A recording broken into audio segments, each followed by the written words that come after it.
বউ পাগল ছেলেদের জন্য আজকের এই ভিডিওটা। সমাজ যাদের বউ পাগল বলে, ইসলাম তাকে শ্রেষ্ঠ স্বামী বলে ঘোষণা দিয়েছে। তাহলে এখানে আপনি কি বুঝতে পারলেন? যারা স্ত্রীকে অনেক বেশি ভালোবাসেন, অনেক কেয়ার করেন, তাদেরকেই বউ পাগল ছেলে বলা হয়, আর তাদেরকে ইসলাম শ্রেষ্ঠ স্বামী বলে ঘোষণা দিয়েছে। পুরুষ যখন অভাবে থাকে, নারীর তখন টাকার চাহিদা বাড়ে। পুরুষ যখন টাকা ইনকাম করার জন্য ব্যস্ত হয়ে পড়ে, নারীর তখন যৌবনের চাহিদা বাড়ে। আর এই দুইয়ের তালে মিলে নারী ওই পুরুষকেই হারিয়ে ফেলে।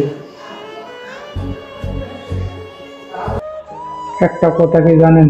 শুধু শুধু ভয় পাইতাম তাকে হারানোর, আজ হারিয়ে ফেললাম তাকে। এত যত্ন করার পরেও তাকে আমার করে রাখতে পারলাম না।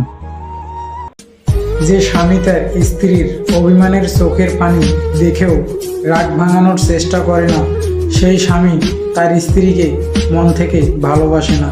শুধু স্বামী নামক দায়িত্ব পালন করলেই কখনো স্বামী হওয়া যায় না।